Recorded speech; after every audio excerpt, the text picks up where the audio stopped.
Hi, in this video, I am going to show you how to install GCam 9.6 on your Infinix Note 30.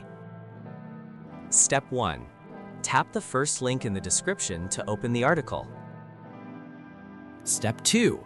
Scroll to the download section and download the GCam APK file. Step 3. Follow the How to Install guide for step-by-step instructions. A video guide is also available.